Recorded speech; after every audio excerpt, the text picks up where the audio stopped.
thinking about myself today, thinking how I changed, how I really don't care if you are here or if you don't stay.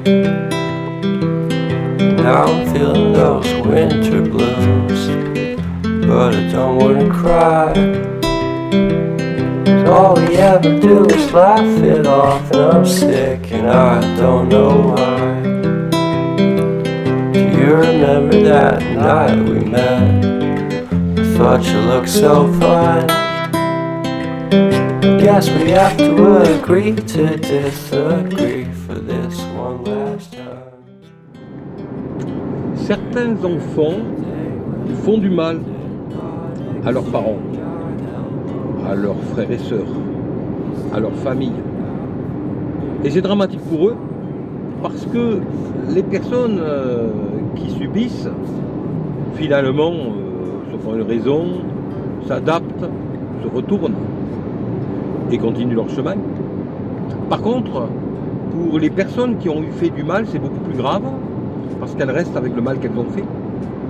Et cela fait d'elles des personnes maudites.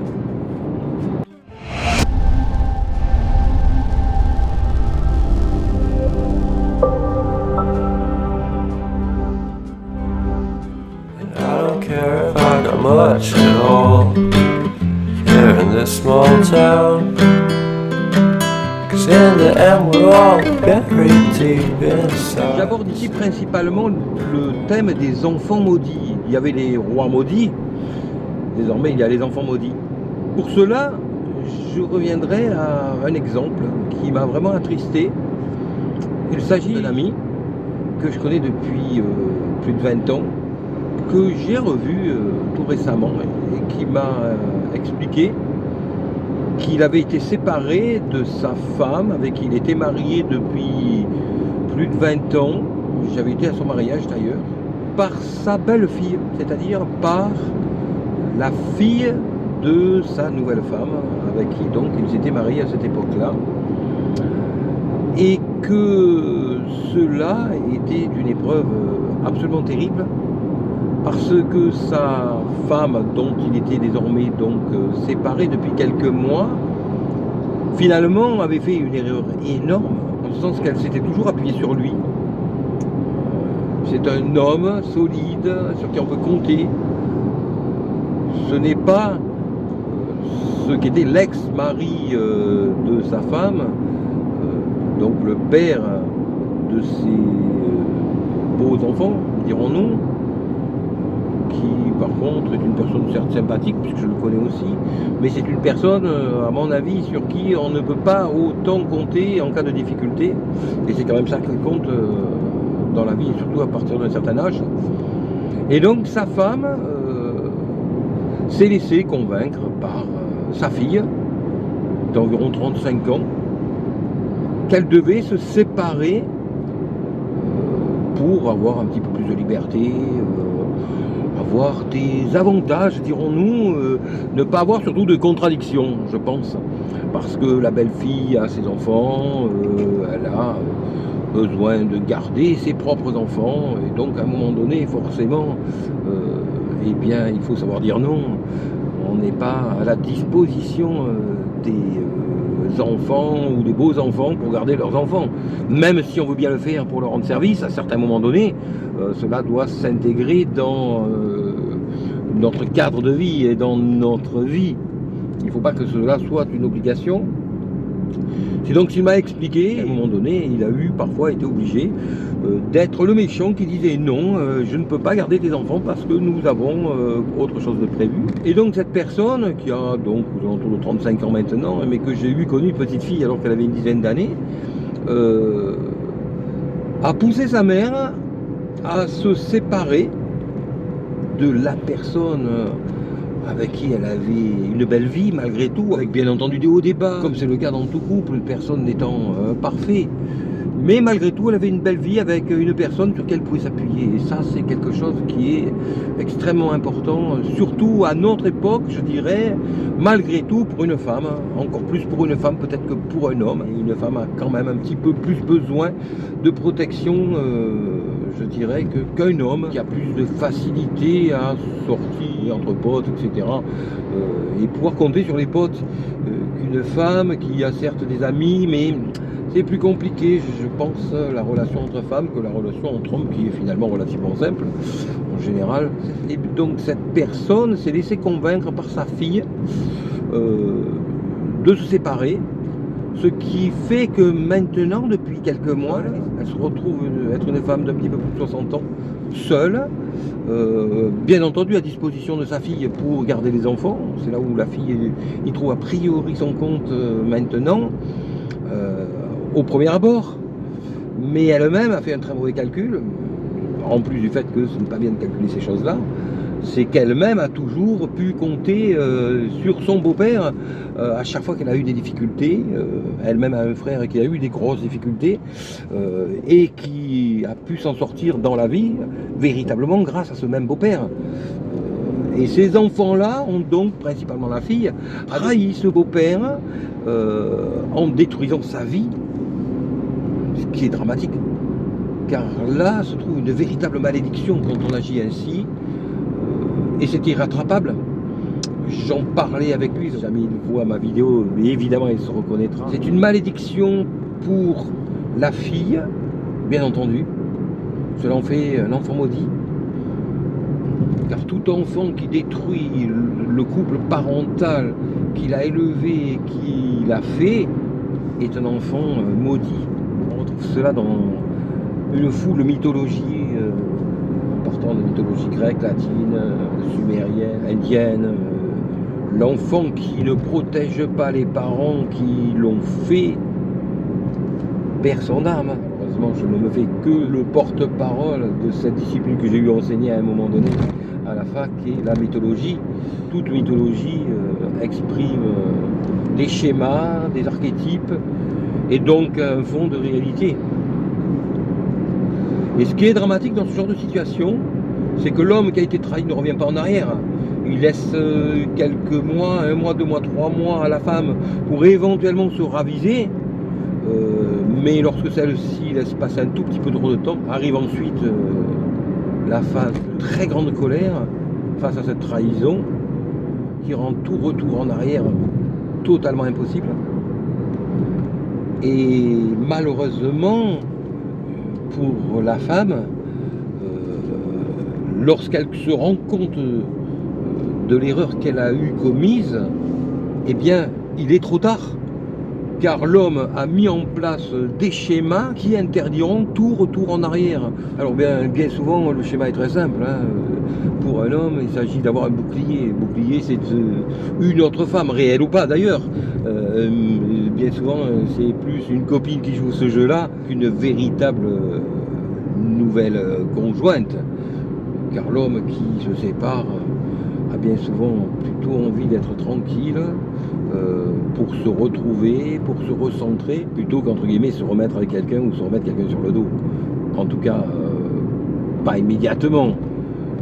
Mais pour la femme qui a trahi et qui se rend compte trop tard de son erreur, eh bien, lorsqu'elle veut revenir en arrière, bien souvent, elle se retrouve confrontée au bouclier qui est là et qui est incontournable. Parce qu'en général, l'autre femme étant bien souvent une amie, qui connaît la situation et qui connaît donc le rôle qu'elle a à jouer, saura très bien le jouer, de telle manière à ce qu'elle soit incontournable pour préserver le pote, le copain, qui n'a pas envie de céder à la tentation d'une personne qu'il a eu trahi et en qui il ne peut plus jamais avoir confiance, parce que c'est ça le problème. Lorsque l'on a trahi, on n'est plus jamais digne de confiance. Et ce qui est terrible, c'est que lorsque l'on a trahi pour céder au chant des sirènes d'un enfant, comme c'est le cas de cet ami qui a donc été séparé de sa femme par sa belle-fille, parce qu'elle avait tout simplement besoin d'avoir papy et mamie pour garder ses propres enfants, eh bien, on se rend compte à quel point on s'est fait berner assez rapidement, mais malheureusement pas assez rapidement par rapport à la vitesse à laquelle un homme passe au stade de rejet absolu, dans lequel il rejette totalement et définitivement la personne qu'il a trahi, car il se dit toujours que cette personne a trahi et donc elle trahira toujours, et que donc il ne sera jamais plus possible de lui faire confiance. Et donc il faut absolument avoir un bouclier pour éviter de se faire avoir, parce que bien entendu si cette personne revient, forcément il y a encore des sentiments, et forcément on risque de céder à la tentation et de se retrouver donc avec cette personne en qui on ne peut plus avoir confiance, mais dont on ne peut plus se séparer, ce qui est encore plus compliqué. Donc voilà pourquoi, lorsqu'un enfant sépare le couple parental qu'il a fait, c'est-à-dire ses parents, beaux-parents, etc., il devient un enfant maudit, qui devra assumer le fait de voir son père, mais plus généralement sa mère, seule, dans ses vieux jours, affaiblie, isolée ou mal accompagnée, parce qu'une femme pourra toujours se faire accompagner, mais de là à être accompagnée par quelqu'un qui sera aussi fiable que le conjoint avec qui elle a partagé sa vie, dans les épreuves, dans la maladie, dans les difficultés, c'est une autre histoire. À cet âge-là, on peut être accompagné pour sortir, on peut être accompagné pour se faire plaisir, mais ce n'est pas la même chose qu'être accompagné de la personne sur qui on peut s'appuyer et dont on est sûr parce qu'on a pu s'appuyer sur cette personne avec ses propres enfants, ses beaux-enfants, dans toute la vie que l'on a eu partagée pendant généralement plusieurs dizaines d'années. Et c'est cette responsabilité que portent ces enfants-là, qui sont donc maudits en ce sens. J'ai vu le cas d'un enfant qui, à l'âge de 18 ans, a réussi à convaincre sa mère que son père, bien entendu, étant le mauvais, puisque pour un garçon, le père est toujours le mauvais que l'on doit abattre, de se séparer en prétextant le fait qu'en étant une femme seule avec son fils, elle avait suffisamment de gaffe pour pouvoir s'en sortir toute seule. Pour donner le niveau de bêtise auquel on peut parfois se trouver confronté. Et des cas de ce genre, il y en a énormément. Mais en attendant, cela existe. Et cela donne bien entendu des femmes qui vont, comme je le disais, céder au chant des sirènes de ces enfants-là, mais qui par la suite se retrouveront de toute façon, soit seules, soit accompagnées de manière éphémère, quand ce n'est pas mal accompagné. C'est-à-dire donc dans les faits, seuls face aux épreuves de la vie qui les attendent dans leurs vieux jours. Et là, c'est vrai que c'est cette malédiction que portent ces enfants maudits vis-à-vis du parent qu'ils ont fait sombrer dans cette précarité matérielle bien souvent, mais dans tous les cas psychologique, affective. Et c'est triste. C'est triste parce qu'en général, je dirais que ces personnes-là, en général ce sont des femmes, sont un petit peu naïves, il est vrai. Car une femme qui n'est pas naïve ne tomberait pas dans ce genre de panneau-là, car elle sait bien que l'enfant, à un moment donné, doit se révolter contre le père. En général, il s'agit du père. Mais que si elle se sépare pour cet enfant, de toute façon, il ne va pas faire sa vie avec elle. Et de toute façon, le père va savoir se retourner alors qu'elle restera une femme de 50 ou 60 ans, ce qui n'est pas du tout la même chose. Car si à 20 ans, les filles sont reines et sont celles après qui on court, à partir de 50 ans, les choses s'inversent carrément et c'est beaucoup plus le contraire qui se passe. Il y a beaucoup plus de femmes que d'hommes. Les hommes redeviennent charmants, entre guillemets, après la phase des 40 ans où ils ont pris du poids, où ils n'ont pas fait attention à leur santé, etc.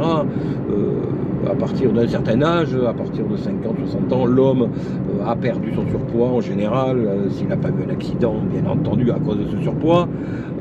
Il a appris donc à faire attention à sa santé,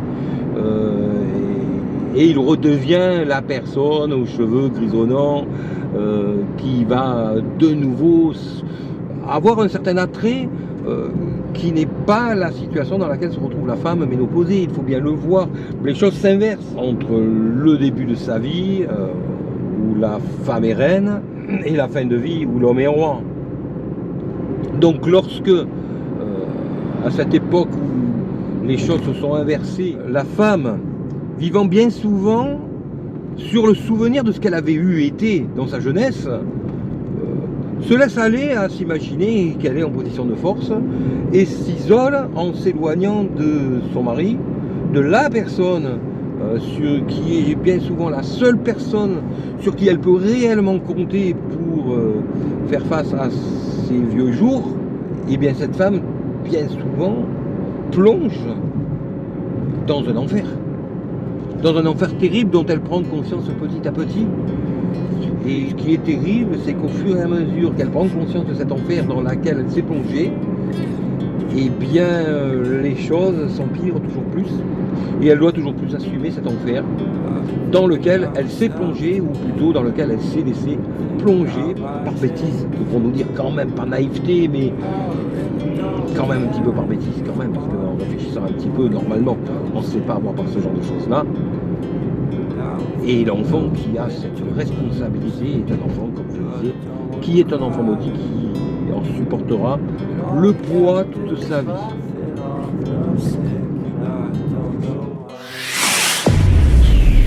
You remember that night we met? I thought you looked so fine. Guess we have to agree to disagree.